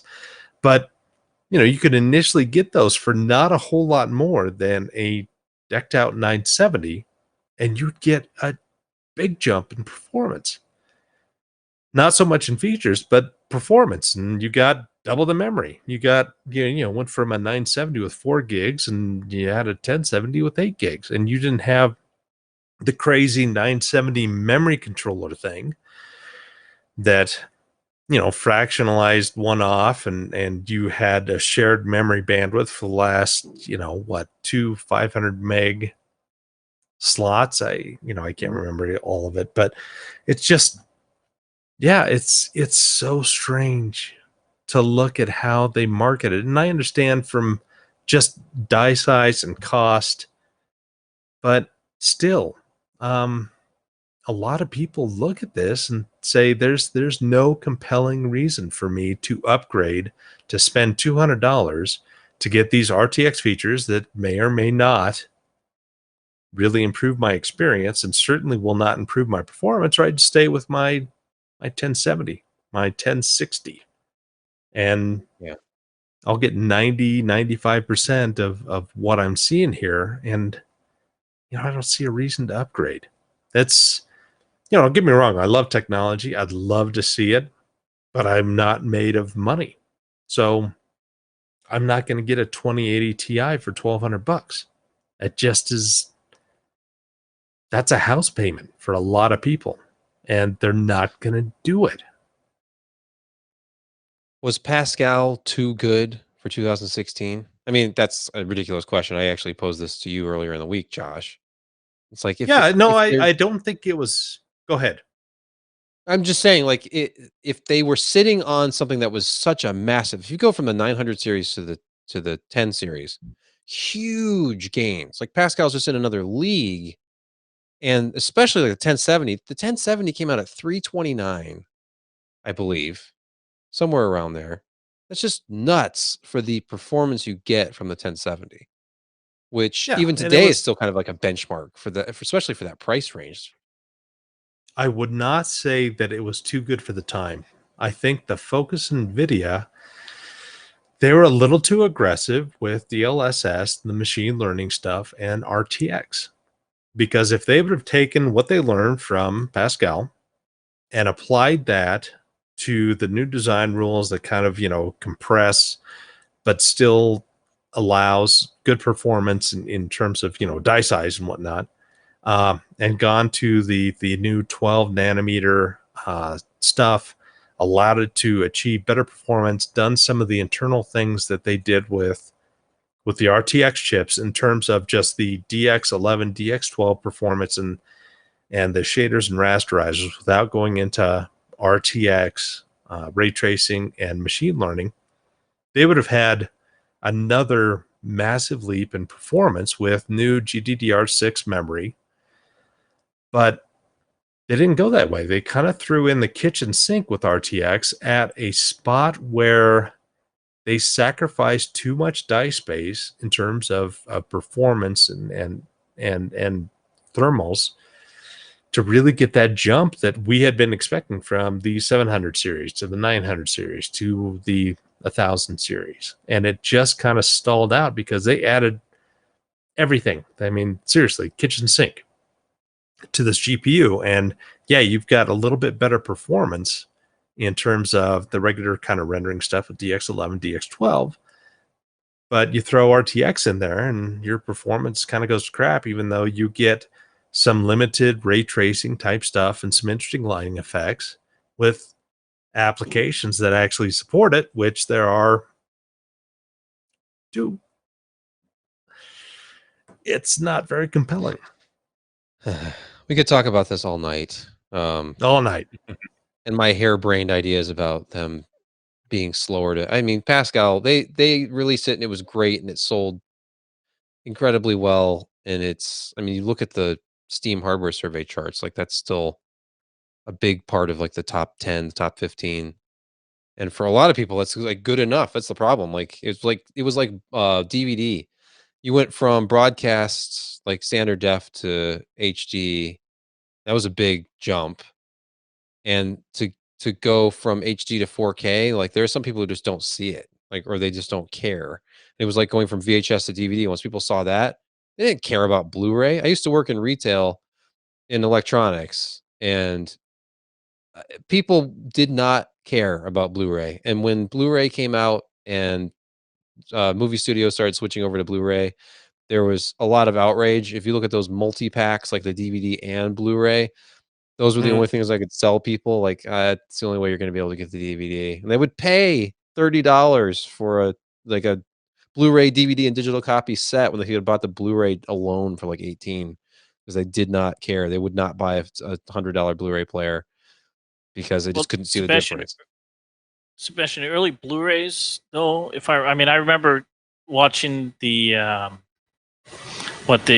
prequels on the Star Wars prequels, and the very early Blu-rays, colors just popped oddly because it was so hyper realistic that it would look very out of place if you compared that to the DVD. I mean, yes, the resolution was far and away better, but the colors and the colors and all that just popped oddly. So now it's fine. I mean, 4K. I mean, it just, the colors looked weird. It was like it was almost a hyper realistic look. I don't remember. I mean, but that was very early in the Blu-rays again. I mean, 4K too. 4K, 4K by itself is crap. You really need to get HDR. But again, unless you have something, if you only run 1080p, which most broadcasts are nowadays, you're not going to notice anything. You have to get a good UHD movie to really see 4K with HDR differences. Yeah. I fear that we are drifting way off course. Jim, yeah, you're right. Way off. Do we have time for any more news? We had a couple more stories here. I mean, we would be remiss if we didn't mention the biggest news of the day as we record this on February 20, a day that will be long remembered, as Samsung has finally fulfilled the dream of dozens of people, and they have announced their foldable phone. It's the dream, like, back in the Microsoft Courier days of the 2008 to 2010 years, and then subsequently the Microsoft Andromeda rumored dual screen folding device. But yes, Galaxy Fold, available April 26th. You can actually you buy can't the even thing. you can't even see the line in the middle, at least in that picture. It's seamless. Yes, it's $2,000. I mean, yeah, but yeah, it's $2,000. That's No, inexpensive at half its price. It's twice as much screen for 3 times as much money. The Galaxy Fold. And I've got to close the Verge tab here because this thing is just destroying my browser. I mean, talk about over-engineering a website design. My God. You know what, Neil knows best, and you need to leave him alone. I don't want him to sue me. Yeah, you're gonna. This video on YouTube is actually gonna get us. That is slander, sir. You were slandering our site while showing our site. That's not fair use. That's unfair use. Get used to it. Oh, and the other sort of mainstream news of the week, besides the Samsung phone, order now, available April 26th for just $1,980, is that Google, Jeremy, you posted this, another sort of embarrassing security-related gaffe for the masters of embarrassing security. Well, I mean, Facebook too, but Google. What has Google done now? Well, I mean, they totally meant to tell you about the secret microphone and the Nest Secure home security system. They just innocently forgot. It was a complete and total oversight. Although, to be perfectly fair, every other buddy device that you order that's a Nest has a microphone in it, so maybe you should have assumed. But the way that they did it was just brilliantly, because they just sort of sent out an email to the owners of the Nest Secure saying, oh, by the way, we're going to be enabling the microphone inside of your device soon. To which everyone went, the who and the what now are you saying?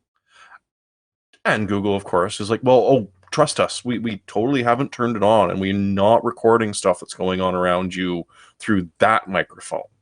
The other ones, I mean, well, it's okay.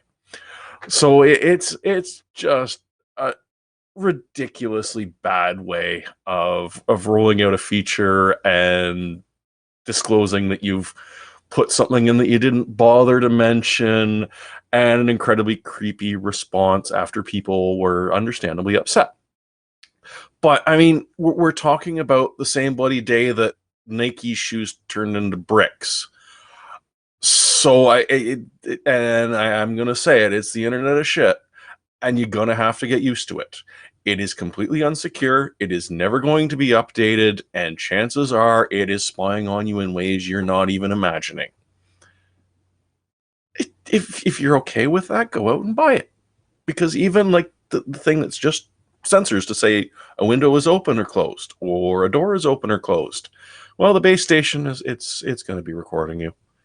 And it's probably going to be uploading it to your Samsung TV, which is then uploading it to social media and so on and so forth. But it's the converged world, so just learn to love it, I guess. I And keep we've always coming. been at war with East Asia. I keep coming back to this meme whenever stories like this happen. It's perfect. And for those on the audio version, it's you've probably seen this floating around Reddit and Twitter. It's a scene from the 60s that says, people in the 60s, I better not say that or the government will wiretap my house. People today, and it shows a young woman in her kitchen saying, hey, wiretapped, you got a recipe for pancakes. It's so true because they don't care. I talk about security and privacy related issues with people that I know, and I think below a certain age, they don't really understand what you're saying or don't care because the convenience of being connected and basically having like targeted advertising and all the other stuff that you get because you're being tracked everywhere you go online. That's cool. Like this is so oh look, that thing I was just talking about with my friend. I just got an ad for it on my watch. Like that's because it's listening to you. But you know, Yeah. Well, and the flip side, which is going to be very entertaining, and I think the next 5 to 10 years. Remember, like, Ma, don't tell people about that. It's embarrassing. Well, now they're not telling their neighbor or their friend. They've actually posted that to Facebook and every other social media site since you were born, you poor little prog. And by the time you hit teens, you're going to realize that everything is already out there and you can't get rid of it. So you just, good luck with that, kid. Have fun. this is why I recommend using Windows 3.1. And not for work groups, just offline. Never connect to the internet and just play old games. Well, Sebastian, you could probably use that online because it's so old that hackers wouldn't even have the stuff to be able to crack it anymore. They've gotten rid of all those tools years ago. I don't think it even has TCP/IP. No. It may be NetBIOS only. Yeah. I don't know. When was TCP? It wasn't. Didn't NT4 It's have Windows for work TCP? groups, I think. Yep. Well, at least on the consumer side. 3.1? 3.1 I thought was, or maybe 3. Was it 3.11 that was equivalent to NT4? Was Yeah, I think it was 3.11. Because I remember Anyway, in college I was playing with NT4. That's I was running 25 games on years it. ago. 25. I was in college. Wait, 20? No, I think it was. Yeah. God. Yeah, it's 1994. 1992 to 94 is when 3.1 for work groups. 311. Anyway, Yeah, this is just moving along. 311. This is just 3.1 from 92. Anyhow, I think that pretty much covers. I mean, there's a couple of other things, but we're running very long here. I think. Jim, are we running long? Yeah, we're at an hour 45. Oh, that's pretty long. So let's move on. Let's quickly cover our picks of the week, and it looks like we all have one. Jim.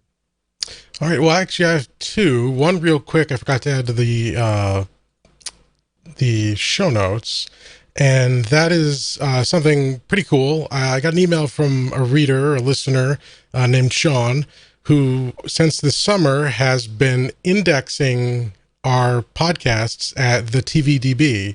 If you're not familiar, this is a sort of a community-driven, although the moderators are kind of Nazis, but it's a community where people track television shows and seasons and episodes. And so he went in and indexed our podcast, and it's got all the episodes. So if you were to download our podcast to Plex or any other media manager that uses the TVDB, it'll match Don't. it and pull the Seriously, metadata. don't. I was there. Don't do it. Good God. No. Well, it's Someone delete that. for educational purposes. But so thank you, Sean. That's awesome. And he says he's going to maintain it going forward. So that's great. So for the poor fools who choose to bring us into your media servers, you'll have some metadata for it at least. And then my second pick is a podcast that I've been listening to for years, and I realized I never really talked about it in this context with you guys. So I'm not sure if this audience knows about it, but it's the HDTV and Home Theater podcast. It's a casual podcast. These guys aren't like hardcore experts. They're like enthusiasts, and they've been doing it for 15 years or something. They're like on episode 883. It's a once a week show, and they're 883 episodes in. And it's a weekly rundown of the news, the developments in home theater tech, audio codecs, new TV formats, streaming. And it's a nice casual 30 to 40 minute show each week. And the hosts, Ara and Braden, are just good guys. So if you're looking for like a nice casual podcast to get you a little bit of your home theater fix, check it out on iTunes. It's the HD TV and Home Theater Podcast. Who's next? Is it Jeremy? Sure, why not? Okay, so you got a kid in the house, or you're just, sort of clumsy yourself. And so you go through a fair number of mice, keyboards, and headsets. Well, there's a great deal on the Canadian Newegg site right now, the Gamma DS Poseidon M1 combo, which after the mail-in rebate is $20. And so you get a mouse, you get a headset, and you get a keyboard that will survive a couple of moderate spills. So instead of handing your kid hand-me-downs or just, here's the keyboard I know you're just about to kill dead, this is actually going to last a little bit. And at $20, it's just a stupidly easy buy. It's not going to be the best, but it's got the RGBs. It's got the sexy headset. Or I'm sorry, it's called the Eros. And as I said, the keyboard is designed to take a couple of spills before it finally dies. It's worth it if you've got a relative, if you've got kids, or like you say, if you just sometimes spill your beer. So there.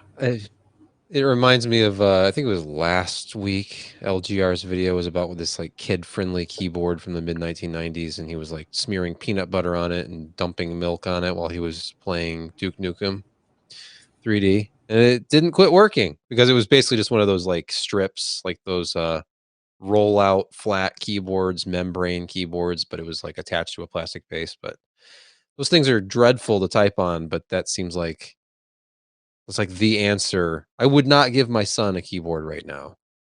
He is very excited by any kind of RGB lighting on keyboards, though, I will say. And he goes up to whatever I'm using.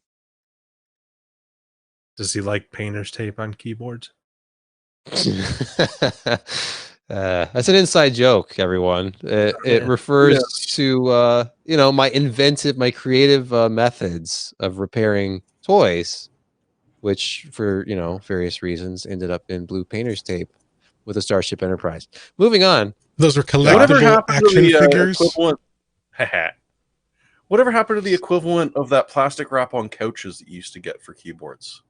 That was just damn stylish. Was it Fellows who sold all that stuff? Oh yeah, you get, like the monitor one, and there was one for your keyboard, and there was one for your tower, which makes a lot of sense. Like you want to, just turn off your Pentium 4 and just shove this thing down over it, nice and airtight. It'll melt a hole where it needs. True. That's true. That's Do the you beauty of guys plastic. remember when a non-tech wrapped their test systems in saran wrap to stop airflow No, why would they do this? for testing? Okay. It seemed like a good idea at the time, but then Was it people didn't test? realize that airflow is there for a reason, because you put power into it, heat is going to accumulate. So anyway, yeah, it was Well, that it was was a up there dumb with idea. Tom's pulling the heat sink off of CPUs to see if they got fire or not. Yes. Yeah. Anyway, I guess it's me. Unless Jeremy, did you not? You talk. It's you, Josh. Yep. No, reveal yourself, Josh. Quit stalling, Josh. It's you. It's you.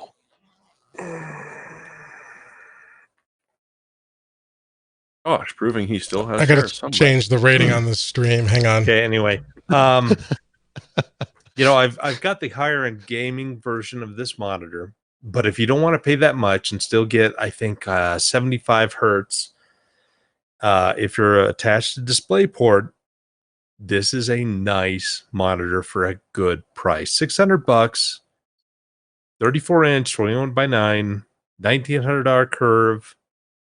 I've really enjoyed this in the Alienware version. Pretty much same panel. It's fantastic.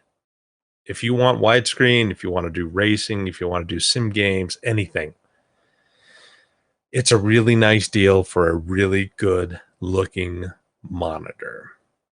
So there you have it. $600 still a lot, but do your shopping. But it's nice. That's almost 3 feet wide, isn't it? That's it's very wide. Yeah.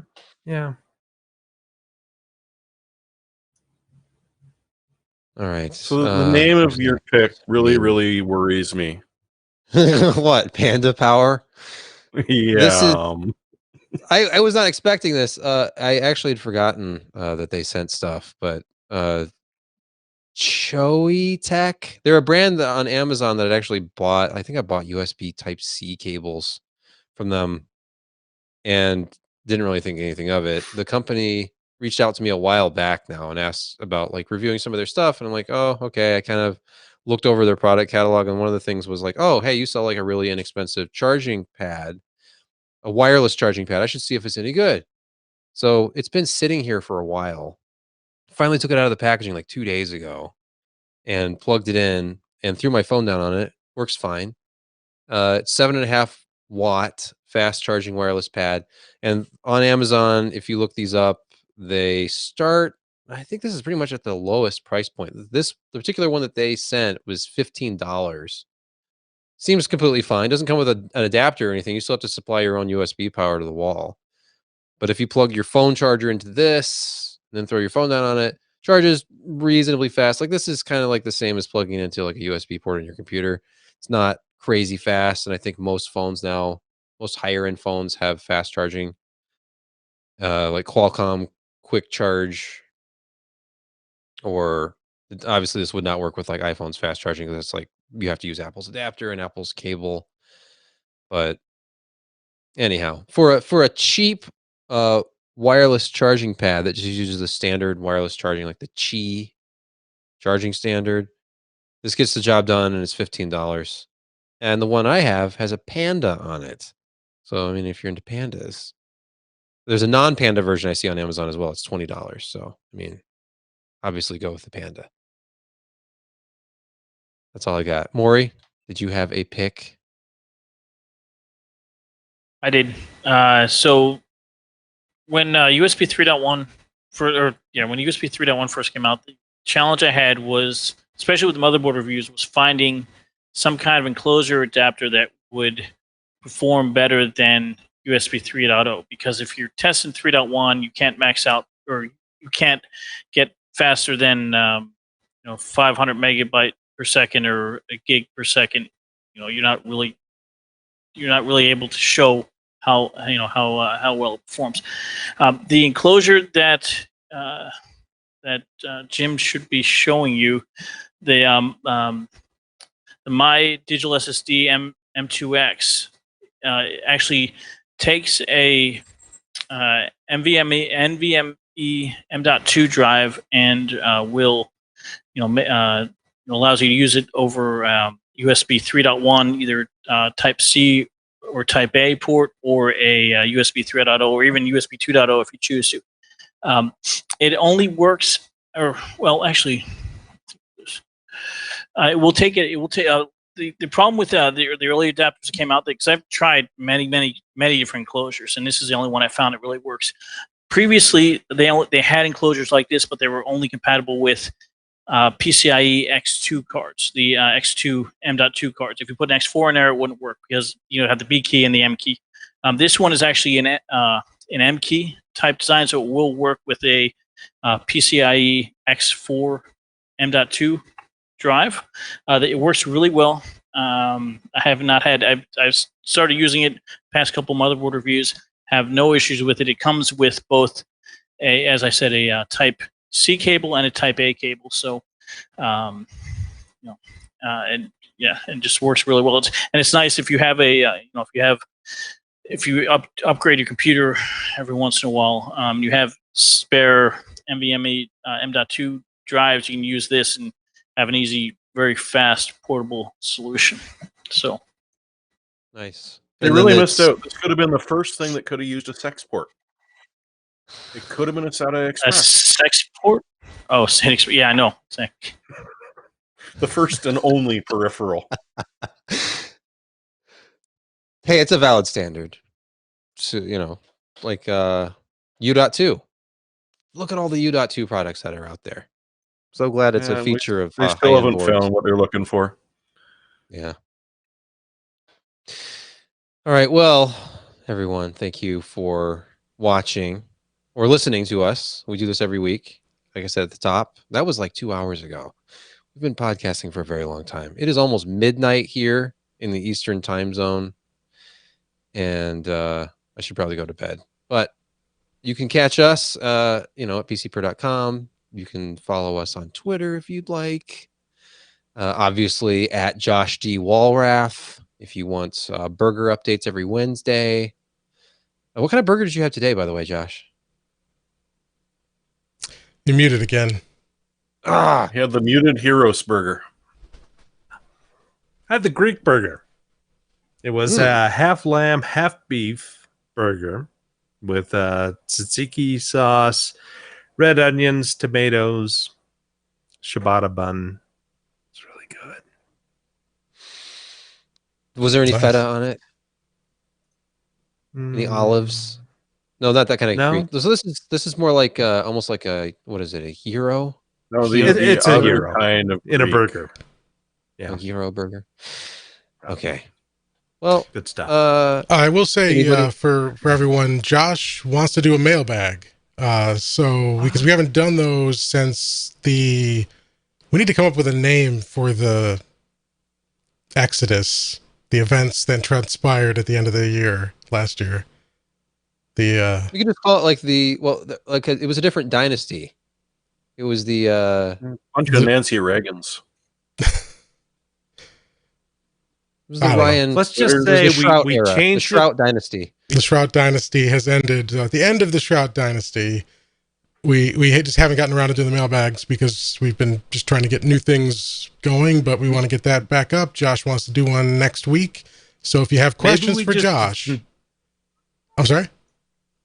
Maybe we can just say it's now Istanbul, not Constantinople. Perhaps. I think there's additional meaning to that I don't want to be associated with. But if you have questions for Josh, send him tweets, send the tweet to PCPer, hop in our Discord server. The link is, I'll put it in the show notes to this episode. It's in our chat as well. Get the questions to us, email, whatever, and we'll have Josh get those for you next Friday. I can do that. I just have to say, North Ranger in the chat, the excommunication. That's what it was. That's not bad. Now, if only Anthony can do, if he can do a Photoshop of that would be fantastic. Yes. And we can finally see you in your nun's outfit. Yes, I need to No. see Josh as a nun. This No. needs to happen. It would be so easy. Okay, maybe if you could do the flying nun, sure. But otherwise, for no. sure. Okay. Yeah. Okay. Josh is flying nun. I mean, Sally Field's pretty hot for. Oh, you yeah. know, Well, she was. yeah. She is. Come on, man. Yeah. If you're into that. Ah, No don't judgment dig a here. deep hole. Yeah. No judgment zone. This Anyway. is a judgment-free podcast, Josh. Yeah, we do that on Twitter. Someone said Josh Wick. Oh. I I get can it. work. John Wick. I don't think you can move that fast. I don't think Keanu can move that fast. It's all trick No, photography. Josh would be But I throwing would- keyboards instead of shooting. I would mess people up if they messed with my dog. Yeah. That's understandable. Yeah. So Did I are sign we out? done? Did you actually? We haven't give that sign officially out wrapped yet? it. Yeah. Oh, Right. for the love of God!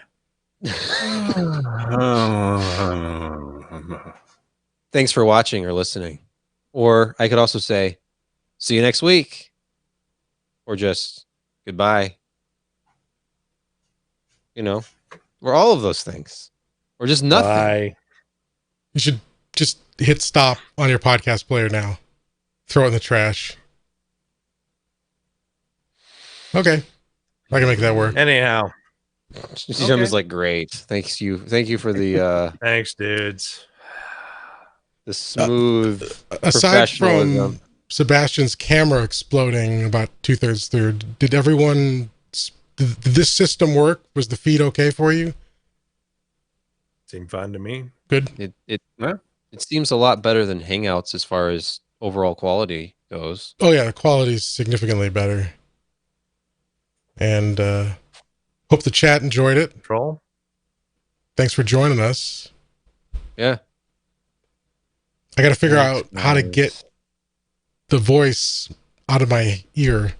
This is You slow down every time you start talking. Terrible. You start to driving me slow nuts. down. I have no idea what I sounded like reading some of those longer. Don't take this the wrong way, but it makes you sound less intelligent. I don't think that's possible. I mean, I'm already at the bottom of the measurement scale. Good one. Well, You were doing We can your always technology dig review, deeper. and it was just slowing down. it's crazy. And I can't Yeah. remove Well, it I've because then I experienced it can't hear you before. I know guys. exactly what you mean. Yeah. I've done that before. Yeah, it's terrible. You start talking, and you start talking like this because you get feedback, and you don't want to interrupt yourself because it's rude. Yeah, You think William Shatner had like a monitor that was like he heard himself in a delay, and that resulted in his delivery? so there I was in the mighty Mississippi with my patent leather shoes, and I don't know why. How do you explain his singing? It was Though a terrible Shatner, but yeah. So you're saying I got to dub all of my segments? Ooh, there you go. Love a Sound dub-dub. effects. This thing actually will go on seemingly endlessly. As I discovered, I let my son have this the other day, Yeah, you're gonna give You it to your turned this kids on. and I heard this for like 45 minutes. And I finally, if you just tap it, it stops and the lights stay on. So that's cool. But he gets mad at me and he's like, no, no, no. And he goes back and turns it back on again. So this is now down here with me and he doesn't have access to it anymore. Hope the speakers are in one of the nacelles. I'm not sure. Yeah, you can break It that off. sort of Get it with emanates Danish from tape. it. Yeah. Shut up, Josh. All right, fellas. How are you doing? I think I'm done. Oh, that's I'm right. tired. Head out. Okay. I'm I'm gonna go pasty. fix what my Look at idiot this. cat did to itself. You need some of those like Oh, warm man. temperature LED light panels, Josh. Give yourself a nice little I virtual need can. something. All Toxic right. Corsair. Elgato. Yeah, Gatto's got those nice LED thin panels now. Do Well, they? maybe Yeah. They're just I'll like throw they have it around everything a for business streamers, and you don't can they? get- I didn't hear either of you. You're talking over each other. Maybe if there's a restaurant going out of business, you can get some of those heat lamps. Those are nice and warm. Hmm. Nice They'll orange smell glow. like Sweating. they'll smell like kitchen grease, and it'll just make you so. Yeah. All right. Well. All right, fellas. It's been a business. Good Been a night, all. pleasure with you all. All right. Good night, guys. Thanks for putting And I'm going to take the stream down. Good night, guys. Everyone have a great rest of the week, and we'll see you next week.